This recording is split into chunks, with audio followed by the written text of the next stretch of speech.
Shalom, puji nama Tuhan. Salam sejahtera bagi kita semua hari ini.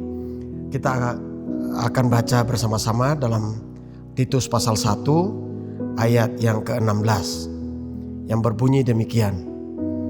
Mereka mengaku mengenal Allah, tetapi dengan perbuatan mereka menyangkal Dia. Mereka keji dan durhaka dan tidak sanggup berbuat sesuatu yang baik.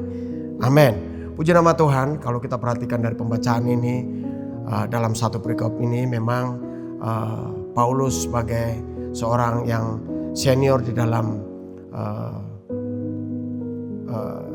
pemimpin, dia punya keinginan yang sangat luar biasa kepada Titus, khususnya untuk jemaat yang ada di Kreta. Dan kita tahu karena pada waktu itu banyak pengajar-pengajar sesat yang banyak memberitakan hal-hal yang di luar dari apa yang namanya kebenaran firman Tuhan. Hari ini kita akan sama-sama belajar tentang pengenalan palsu. Jadi kenapa palsu? Kalau kita perhatikan dari pembacaan ini, ayat ini berkata bahwa mereka mengaku mengenal Allah, tetapi dengan perbuatan mereka menyangkal Dia.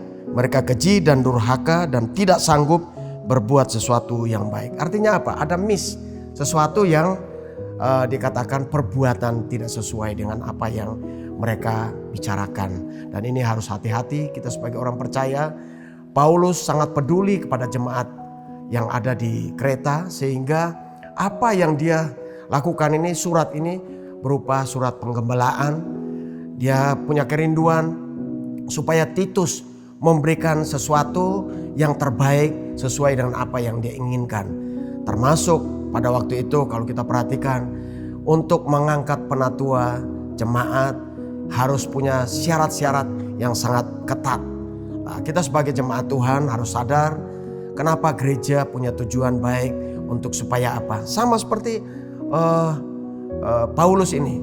Tujuan kalau kita perhatikan di situ bahwa tujuannya itu supaya ketika Titus disuruh mengatur apa yang masih perlu diatur, dan juga supaya menetapkan penatua-penatua supaya mereka menjadi sehat di dalam iman.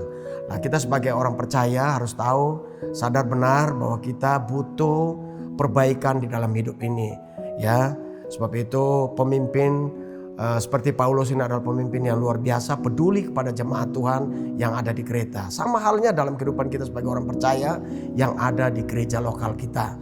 Ya, kita tahu bahwa Bapak Gembala dengan susah payah bahkan punya kerinduan supaya setiap orang-orang yang ada di bawah beliau itu mengajarkan sesuatu yang sesuai dengan kebenaran firman Tuhan, yang tidak menyimpang. Perbuatan, kalau kita berkata kita mengenal Allah tapi perbuatannya salah, itu namanya palsu, ya. Kita harus berhati-hati.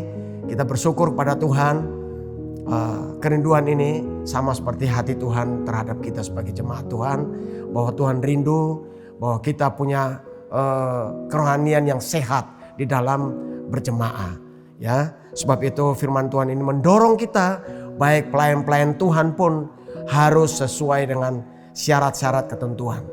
Ya, kita bersyukur bahwa gereja kadang-kadang memberikan perubahan-perubahan. Hanya tujuannya apa? Untuk memperbaiki setiap pelayanan yang ada. Sebab itu mari kita sebagai orang percaya harus betul-betul mengejar bahwa kita diberi kesempatan untuk apa?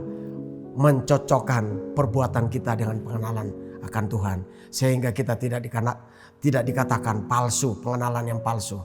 Kita bersyukur Tuhan mendorong melalui firman Tuhan hari ini supaya kita menuju untuk yang lebih baik lagi. Rohani kita semakin baik dan Tuhan akan tetap memberkati kita sebagai jemaat Tuhan. Puji nama Tuhan. Amin.